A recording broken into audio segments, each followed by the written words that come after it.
Okay. Now, if you've seen this story, do not spoil it for everybody else. Once again, if you've seen this story, do not spoil it for anybody else. Okay?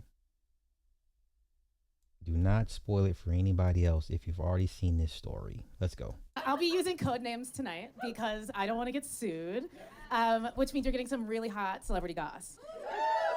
So, this is a story about open secrets in Hollywood and people who don't warn you about things and finding out the hard way. So, before I even did podcasts, I did comedy in New York, and I got headhunted to move to LA. And I think that I always thought, you know, this is the job that will move me there, but like there'll be so much opportunity in Hollywood, which is now a dead industry. If you're thinking about it, think about something else.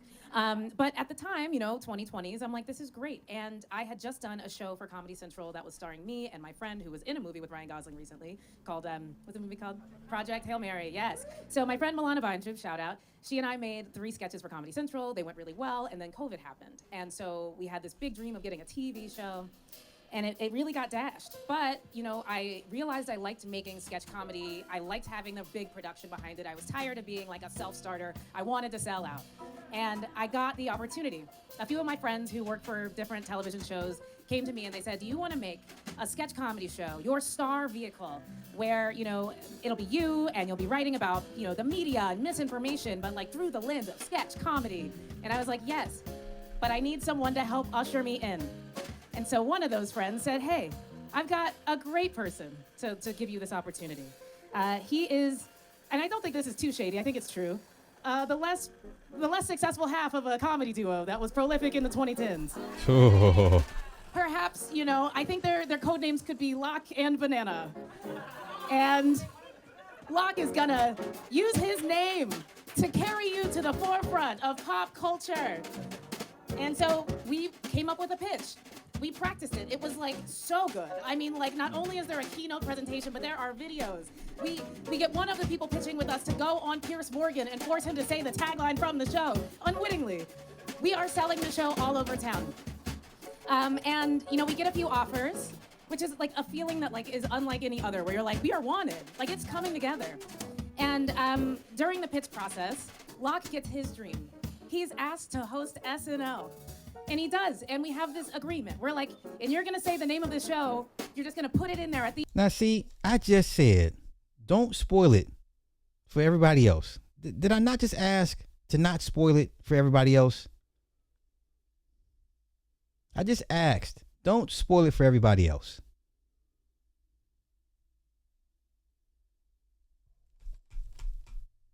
And when you're doing your thank yous at the end of SNL. And we should have known then that like he didn't say it. And it was like the only thing he had to say. But there were some things he said that were like weird, and thanking his wife, who becomes a weird main character in this whole story. And so my agent at the time calls me and she goes, how is pitching going? How do people feel about Locke? And I'm like, oh my God, they love him. Everybody loves Locke. And she's like, that's great, that's great. How do they feel about his wife, who is now somehow the executive producer on my show? And I'm like, you know, I hadn't really thought about it. I don't think people like her very much. And she's like, yeah, that's what I'm hearing. And I'm like, okay, so like, are you saying like we're not gonna be able to sell this? She's like, listen, people like you and they like Locke. It'll come together. And so I forgive this sort of moment. But you know, that should have been the red flag where I said, hey, maybe we like pause this. We haven't sold it yet. We're all still free. Let's just recalibrate. Not me. I was like, no, because it's more important to have a celebrity attached. So we keep going. We get 2 offers. One, kind of mid. The other from a major studio that I won't name because I don't want to be sued. But you can imagine that their main character is Vermin, if you think about it.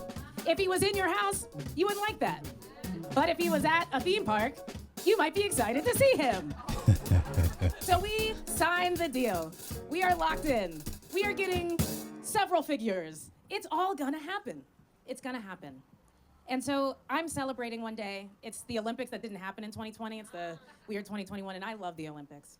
And so I'm waiting for a burrito to come to my door, and I get a phone call from, like, unknown, which is probably a bill collector, I think. But hey, I'm riding high. So I answer the call, and it is from Banana's wife. And Banana's wife says, hey, I just had dinner with Locke and his wife. They say they're doing a show with you. And I said, yeah. And I, again, don't know how she got my phone number, so this seems urgent. And she says something that, like, chills go down my back. I never eat the burrito, spoiler alert. She says, I'm just calling you because I wish someone would have warned me. She does about an hour of a monologue at me about how, she thinks that his wife is like Phil Hartman's wife. That she wouldn't trust her to hold a baby. That she once poured alcohol on her birthday cake and this person is sober. And the thing, listen, I moved to LA for this job. I'm not a woo-woo person, but this woo-woo thing happened, and I do think it was like the Lord. She says to me while I'm watching the opening ceremonies, mouth agape, there's a sweaty man from Tonga, and she says, there's no accounting for how much money she's cost that black man. And the light above the television burned out. This is a second red flag. I should take the hint. It's not gonna happen for me. But I think, you know what?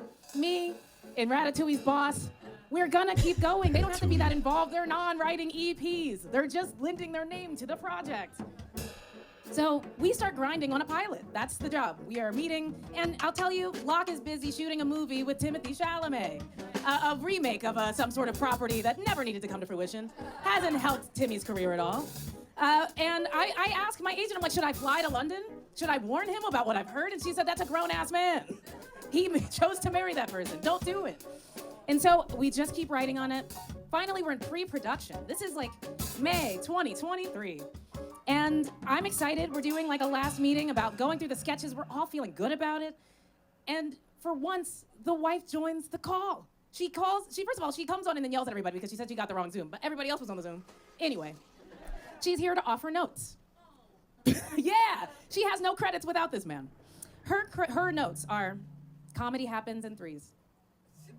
The letter K is funny. And finally, give the audience some candy. Now, how do you implement these notes in a script that is a half hour long, has people attached, has a location, and we're all just like, sure, man, we'll add 3 Ks or something. I don't fucking know. Like one time she bragged on one of our calls about knowing Kristen Cinema. So I said, what'd that bitch have to say for herself? She did not like that. Well, she didn't like that nobody laughed or thought her ideas were good, so she threatens to sue the network. Now let me pause there because I brought a text. I brought something that was another red flag that I should have seen. This is from Dumois, an anonymous blind item that someone submitted. They said, since Locke was hosting SNL, I wanted to say, whenever I see him, I can only think of his wife. She has a bunch of food allergies. And she had an allergy attack about a eucalyptus plant by her table at Tribeca Grill. And then, in parentheses, on the celeb sighting list. Acting like she couldn't breathe. The plant was fake, and I showed it to her. She just said, oh, and acted totally normal after that. He was very nice about it and apologized after. He left a good tip. Bizarre, though. And so she threatens to sue the company. She threatens to sue the vermin. And so for a month, we hear nothing. We're no longer in pre-production. We're waiting around. My dreams, the thing I quit my dream job for, thinking I was going to be ushered into the pop culture memory of the United States of America, is on hold. Well, you know what? Funny how things spin around. Ma'am, you're right. You're right back in it. You're right. This is all over the place. Ma'am, you're right back in it. Let's go. They get back to us after a month and they say, hey, we paid them off the project, but you have to write a whole new pilot. And I'm like, at this point, well, fuck, like these are all our best ideas. And also, like, they're like, one day you can perform that for the internet, but like we own the TV rights to that. So we do what writers do. We come back together and we write a banger script. Because we know that if the vermin has nothing, they have IP. And we write a script that is filled with Muppets. We believe that we're gonna have something worth fighting for. And, you know, we know that the strike is coming. It's in all of the papers. We all know that, like, there is this entertainment breakdown on the way. But we have, like, a few more weeks to just shoot the fucking pilot. And right before it happens, you know, Bob Iger's come back, Bobby Gare, and he's got my dream in his hands. And he cancels every single show in production. And then we all go on strike. And so that is just a project that I could not talk about, that was never announced, that was supposed to be my dream, that fell by the wayside. But, you know, there is an upside to this. You know, Julie said at the beginning, there are beginnings and endings all the time. And so that did end. And look, you know, what can be said? Locke, he's still playing, you know, I don't know, a frog in a movie about a video game, something like that. He never gets to be himself in public, and his partner has won Oscars. And everyone knows that his wife has ruined his career. It is diminishing returns. He's doing insurance commercials where there are other celebrities in it who are playing themselves, and he is playing a guy with a guitar.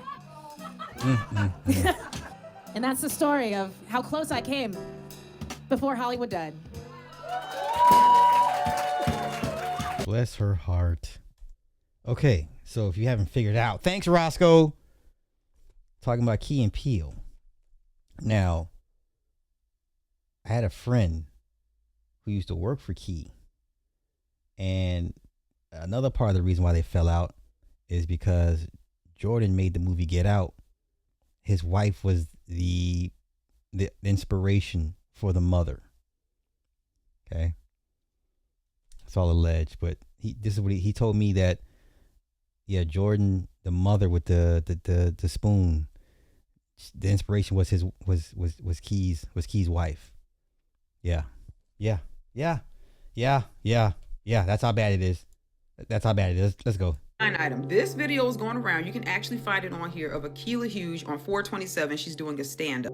Akilah Hughes is a comedian, and she said that she got a phone call from an unknown number. This unknown number reached out to her. She doesn't know how they got her number. Then she finds out that the unknown caller is the wife of someone we're going to call Banana. Banana's wife calls her and, starts a conversation, but ultimately ends up saying, what I'm about to tell you is something I'm going to warn you of, and I wish somebody would have warned me. She goes on to say that she had dinner with another couple who is a comedian as well. The comedian, his wife, we're going to reference this comedian as Locke. And she says that Locke and his wife have a tumultuous relationship to the point where she's afraid that Locke is going to end up just like Phil Hartman. And if you don't know who Phil Hartman is a comedian. He played on SNL. He also lended his voice on several occasions to The Simpsons. He played in multiple movies back in the early 90s. And he was ultimately killed by his wife. His wife murdered him after they came home from dinner,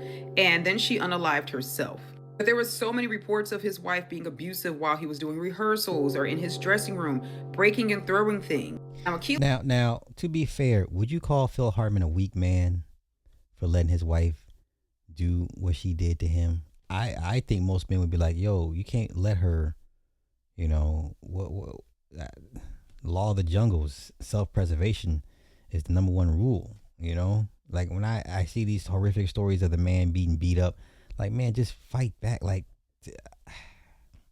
I'm not there, wasn't there, don't know what his mindset was, but I hate hearing stories like this when, when the man getting, thrashed around and she's like, nigga, fight back. But okay, let's continue. Akilah said she didn't know what to ultimately do with this information because what can she really do? But people have reported that Locke's wife also has the same temper tantrums, that when he's doing rehearsals, that she breaks and throws things, that when he had a birthday party, she poured alcohol on his birthday cake, like liquor. She also said Banana's wife stated that this woman has cost this black man so many deals.